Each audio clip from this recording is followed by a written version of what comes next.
My name is Susan Kayakri, and I am 34 years old. I still remember the sound of the boarding pass scanner beeping in front of me, that flat mechanical confirmation that the line was moving forward without us. The airport was packed, loud in the way only airports are right before a holiday. People were laughing, dragging suitcases, balancing coffee cups, wrapped in scarves and excitement. I was holding my daughter's hand, her little fingers tucked into my glove, when the airline agent scanned my ticket once, then again, then looked up at me with a pause that didn't belong. She asked for my ID, and I handed it over, already feeling something tighten in my chest. She typed for a moment, then told me quietly that my reservation had been canceled. Not delayed, not moved. Canceled. Like it was something I already knew. I told her that couldn't be right, that my entire family was on this flight, that we were supposed to be going together. She asked if someone else had booked the ticket for me. I said yes. My sister had handled the final confirmations. That's when the second agent gave me a look I won't forget. Not pity, not judgment, just understanding, like she had seen this story before. I stepped aside with my daughter, asking if we were getting on the plane yet. I told her just a minute and pulled out my phone. I texted my sister first. Nothing. Then my brother. Then my mom. No response. I looked up and watched them boarding. My parents near the front, my sister laughing with her husband, my brother tossing jokes around like he always did when he was excited. My daughter waved. No one waved back. Not one of them turned around. This trip had been planned for 2 months. Group chats filled with links and screenshots, pictures of the cabin with heated floors, a massive fireplace, a hot tub on the deck, snow forecasted for New Year's Eve. I was the third person to send in money. $1,300, split evenly, just like everyone else. It was supposed to be a week away from everything. Instead, I stood there watching the jet bridge swallow my family while I stayed rooted to the floor. When the last passenger boarded, the agent told me there was nothing she could do. I nodded, like I understood. My daughter tugged my sleeve and asked if we were still going on vacation. I told her no. Just that. No explanation. The Uber ride home was silent, except for her asking once if I was mad. I told her I wasn't. That wasn't true. Mad didn't even come close. I felt hollow first, then cold, then something sharper started forming underneath. At home, I sat on the edge of my bed and scrolled through our group chat. 4 days earlier, my sister had sent a message saying she would handle the final confirmations. No one questioned it. Why would they? She always handled that stuff. And this time, apparently, she handled me right out of the plan. Around 10 that night, after hours of ignoring my messages, she finally texted me back. It said, "You should be used to being left out by now." No warning. No explanation. Just that. I stared at the screen for 10 seconds before typing back, "Don't worry, your new year will be unforgettable." Then I got to work. They forgot who they were dealing with. They forgot how much of the family's finances ran quietly through me. Bills, subscriptions, auto pays, emergency accounts. I had been the one they leaned on for years, without ever making it a conversation. That night, I logged into every shared account, changed every password, pulled every dollar that had my name attached to it. By the time I was done, I wasn't part of the family anymore. I was something else entirely, and that was just the beginning. They landed early the next morning. I know because my phone lit up with notifications I didn't need to open to understand. My sister posted one of those carefully staged videos she always favored. Snow drifting past the cabin window in slow motion, her coffee mug set just right in the frame, soft music layered over it like calm could be manufactured. The caption said something about finally breathing again. Minutes later, my brother uploaded a clip of the living room, exposed beams, fire crackling, someone laughing off screen. Probably my cousin. My mom was already wearing the fuzzy robe she'd mentioned 3 separate times in the group chat. They looked relaxed, untouched, like nothing had happened at the airport, like they hadn't boarded a plane without me and my child. I watched all of it from my apartment while my daughter ate cereal at the counter and asked if we could go sledding later. I said yes and smiled, not because I was okay, not because it didn't hurt, but because something inside me had shifted into focus. I had a plan now.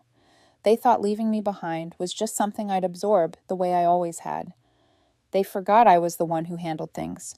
They forgot how much of their comfort rested on systems I quietly kept running. That first day, I didn't do anything dramatic. I wanted them comfortable. I let them settle into their fantasy, post their clips, toast their glasses, pretend they were living some picture-perfect holiday. I even gave them a full 24 hours of peace. Then I started small. I removed my debit card from the utility bills at my parents' house. My name was the only one on the auto pay. The lights wouldn't go out immediately, but the clock started ticking the moment I clicked save. Next were the streaming services. Netflix, Hulu, Spotify, Family Plan. Gone. I didn't just change passwords. I closed the accounts entirely. Every one of them tied to my email, my card, my name. They wouldn't notice until later, probably when they tried to put on a movie after dinner and the screen froze mid-scene. I could almost picture the confusion, the remote clicking, the silence that follows when something expected disappears. By noon, my phone started buzzing. A missed call from my cousin. I didn't answer. He texted asking if I'd changed the password to the expense document. I ignored it. Then my sister sent a one-word message. Seriously? I left that unread too. Silence has weight when people aren't used to it. By day 2, the cracks were starting to show. I got a voicemail from my mom, light and careful, saying they were having some issues with a reservation and asking if I'd updated something on my end. She sounded calm, but there was an edge under it, like she was trying to keep control with tone alone. She still didn't understand what was happening, or maybe she did and didn't want to name it yet. That night, it escalated. They tried to eat at a steakhouse in town, one of those places that prides itself on being hard to get into. My dad's card declined. Twice. The joint account he and I shared for larger expenses had hit 0. I'd emptied it. Their backup card, a PayPal I set up for them years ago, declined too. Then came the email from the cabin host to my sister, polite but firm, saying the second half of the rental fee hadn't gone through. They used my card for the deposit. They assumed I'd be there. Now my name was gone from the reservation, the payment failed, and my sister had to put her own card down. I knew she didn't have that kind of limit. She didn't post anything that night. In fact, she deleted the earlier stories. The fantasy cracked, just a little. On day 3, my brother left early. In the group chat, my mom said he had a work issue come up. I knew better. The savings account I helped him build to cover repairs on his truck, the one that was half mine, was closed. I made sure of it. On day 4, the alerts started. The mortgage account tied to my parents' house deactivated. The shared emergency fund, the one meant for sickness or sudden trouble, shut down. Every notification carried my name. Somewhere in it, even if they didn't understand why yet. That's when the texts started coming from outside the cabin. My aunt, my cousin again. People who never contacted me unless something was wrong. My mom finally messaged directly. What's happening? I read it once, then closed the app. They had relied on me for years, quietly. I was never the favorite. Never the loud one. Never the one posted about on birthdays. But I was always the safety net, and they cut me out of a plane I helped pay for. Now they were learning how it felt to fall without one. By day 5, my phone looked like a hotline. Missed calls stacked on top of each other, voicemails I didn't open, texts from relatives who never spoke to me unless someone was sick or something was broken. I hadn't said a word since the airport, not one explanation, not one accusation. And somehow that silence made everything louder. They were still at the cabin, snowed in, which I only knew because my cousin posted a video of the driveway buried in white with the caption, "Cabin fever is real." No filters this time. Even through the screen, I could feel the shift. The vacation glow was gone. This wasn't content anymore. This was damage control. Around 10 that morning, my mom called again. I watched it ring, then my dad, then my brother, then my sister twice in a row. She followed it with a text asking if we could please just talk. Not a single one of them said sorry. Not one acknowledged the airport or my daughter or the fact that they boarded a plane without looking back. At noon, my cousin sent something longer. He said the cabin host was threatening to cancel their final 2 nights if they didn't clear the balance. Apparently, the second charge attempt on my sister's card had failed, and the backup card, my dad's, was frozen. He said they were embarrassed and stuck. I didn't know what they were expecting from me at that point. They had thrown me out of the trip like I was luggage too heavy to bring. Now they were asking me to carry it anyway. Then the group chat exploded. My mom wrote asking if anyone could access the emergency account because the mortgage bounced. My sister replied that she couldn't even log in, that it said the account no longer existed. My brother jumped in asking what happened to the savings. Messages stacked on top of each other, panic bleeding through typos and half sentences. I didn't respond. I just watched. They were unraveling in real time. The structure they built their lives around, the one I had quietly maintained, was gone, not hacked, not sabotaged, removed, the same way I had been. That afternoon, my dad showed up at my apartment unannounced. I didn't open the door. I stood behind it while my daughter sat on the couch pretending to color, quiet in the way kids get when they know something serious is happening. He knocked once, then again, harder the second time. I waited. Eventually, he left. I watched him through the peephole walking back to his car with no coat on, shoulders slumped, like he had come looking for answers and found none. He didn't come to apologize. He came because they were cornered. My sister tried again after that. This time it was a wall of text. She said they were overwhelmed, that things had escalated too fast, that no one meant to hurt me, that I was taking this too far, that this wasn't how family behaves. She even said I needed to think about how this would affect my daughter, like she'd thought about her at the airport. There was no explanation for the cancellation, no acknowledgement of what I stood through, just pressure wrapped in concern. Later that night, I got a call from a number I didn't recognize. I let it go to voicemail. It was the cabin host, sounding awkward, asking if there was any way I could reactivate the payment or transfer the booking.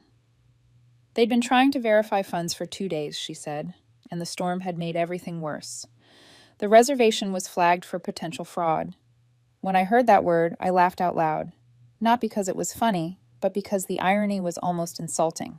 At dinner, my daughter asked why everyone kept calling. I told her that sometimes when people don't value someone until they lose them, they panic.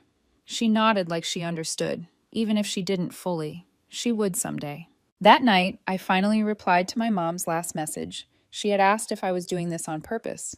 I wrote back yes, and not even close to finished. Then I muted the chat, set my phone face down, and let them sit with it. They had 1 day left at the cabin, and I was just getting started. On their 7th and final full day at the cabin, the silence from their end became heavy enough that I could almost feel it through the screen. The trip that had been documented like a lifestyle blog, every snowflake, every meal, every fire lit just right, had gone dark. No stories, no updates, not even the blurry morning selfies my sister always posted pretending she had just woken up like that. I figured they were exhausted, maybe humbled, maybe starting to understand that something had shifted and wasn't shifting back. Then around 9 that morning, my inbox pinged with an email I wasn't expecting. It wasn't automated. It was a direct message from the property manager. Polite, professional, urgent. They had attempted to charge the outstanding balance 4 times. Every attempt failed. If the full payment wasn't received by 6 p.m., they would be contacting the local sheriff's department and pursuing the matter as intentional non-payment. I stared at the words longer than necessary, not because I didn't understand them, but because they carried a weight I hadn't planned for. I could have ignored it. I could have replied privately. Instead, I forwarded the entire email, header and timestamp included, straight into the family group chat. No caption, no explanation, just consequences, unfiltered. My phone lit up instantly. My mom called, then my dad, then my sister 5 times in a row, my brother, even my aunt from Florida. I didn't answer a single one. A blocked number came through, and this time I picked up because I already knew who it was. The county sheriff's office. The woman on the line was calm and direct. She said she was following up on a civil complaint regarding a luxury rental property, and that my name was listed as part of the original reservation. She asked if I could confirm whether I was still associated with the group. I told her the truth, that I had been removed from the trip without my knowledge, that I never boarded the plane, that I never stayed in the cabin, that I never received a refund. There was a pause on the line, the kind that means someone is typing notes carefully. Then she said she understood and thanked me for my time. That was it. 10 minutes later, my sister texted again, asking if I had actually reported them. I didn't reply. They were already doing that part to themselves. At 1:30, while I was helping my daughter pull on her snow boots so we could go to the park, someone knocked on the door. Quiet. steady. I looked through the peephole and saw my brother standing there. I hadn't seen him since before Christmas. He looked wrecked, hair messy, jacket half zipped, no smile. He was holding something in his hand. I opened the door because my daughter was watching. We sat at the kitchen table covered in crayons and sticker books. He said he didn't know they canceled my ticket. He said my sister handled it, and he honestly thought I backed out last minute. I told him I was standing at the gate, holding my child's hand, that my daughter waved at him while he looked the other way. He didn't argue. He just pulled out a check and slid it across the table. $1,300. My portion. He said to please just take it, that Mom was panicking, that people were talking about lawyers, that everyone thought I was going to get them arrested. I didn't touch the check. I told him this wasn't about money anymore. I told him it was about every time I was treated like a backup plan, every late-night call I answered to fix something I didn't break, every holiday where I was expected to contribute and then disappear. I told him this wasn't revenge. It was me stepping off the stage. He nodded once, folded the check back into his jacket, and left without another word. The next morning, the surprise hit. A local community site ran a short piece. Luxury cabin guests under investigation for unpaid rental fees during winter storm. There was a photo taken from the street, blurry but clear enough. My mom in her robe, my dad in flannel, my sister with her arms crossed, my cousin behind her. It wasn't viral, it didn't need to be. It landed exactly where it would hurt the most. Their town, their church circle, their curated social world. By noon, their profiles were wiped clean. Stories deleted, accounts locked. The group chat didn't just go quiet, it died. 3 days passed without a word. Then my daughter handed me an envelope someone had left at the door, no name. Inside was the same check, still uncashed, and a typed letter saying they had reviewed contributions and decided I wasn't entitled to a refund since I hadn't attended. It called everything a misunderstanding and suggested we move forward. I flipped the page over and wrote one sentence. Next time you want peace, don't create a war you expect someone else to clean up. I sealed it and dropped it in their mailbox on my way out. That Sunday, walking back from the park, my daughter asked why we always had to be the quiet ones. She said she didn't think it was okay when people lied or left us out and we just moved on. I stopped walking. I looked at her and realized she was right. That night, I booked a trip just for us. I booked the trip after my daughter went to bed, sitting at the kitchen table with the same calm I used to reserve flights for everyone else. Mid-January. A private cabin in Colorado. Real snow. Real firewood. A hot tub overlooking a frozen lake. Everything I had paid for before, but never actually experienced. No group chats. No shared accounts. No favors disguised as love. Just me and my daughter. When the confirmation email came through, I stared at it for a moment longer than necessary, then took a screenshot and posted it. Nothing flashy, no explanation, just a simple caption that read, "Paid in full, no passengers left behind." A few days later, we were in the mountains, laughing in the snow, drinking cocoa wrapped in wool blankets, watching the fireplace crackle while the wind howled outside. I posted pictures, not for attention, but for clarity. For once, I wasn't behind the camera making sure everyone else looked happy. I wasn't coordinating rides or splitting costs or fixing mistakes. I was present, and that felt unfamiliar in the best way. Each day, I shared small moments. Snowmobiles kicking up powder, my daughter baking cookies in the cabin's tiny kitchen, steam rising from the hot tub under a dark sky. I even posted the receipt from the dog sled ride, not to brag, to remind myself that I did this on my own terms. No one subsidized it. No one could take it away. The reactions were quiet, but obvious. Extended family watched the stories without commenting. My cousin reactivated his account and posted a vague quote about letting go of grudges. My mom somehow found a way to send a single heart emoji on one photo. I didn't respond. Then my sister posted a black square with white text about kind people becoming cold after being burned too many times. I didn't screenshot it. I didn't need to. I wasn't cold. I was clear. On our last night, my daughter asked if we could come back next year. I said yes without checking with anyone, without calculating who might be offended, without wondering if I was allowed. We were our own plan now. On the flight home, she fell asleep leaning against me, and I watched the clouds pass beneath us, thinking about how quiet everything became once I stopped asking to be seen. When we landed, I turned my phone back on.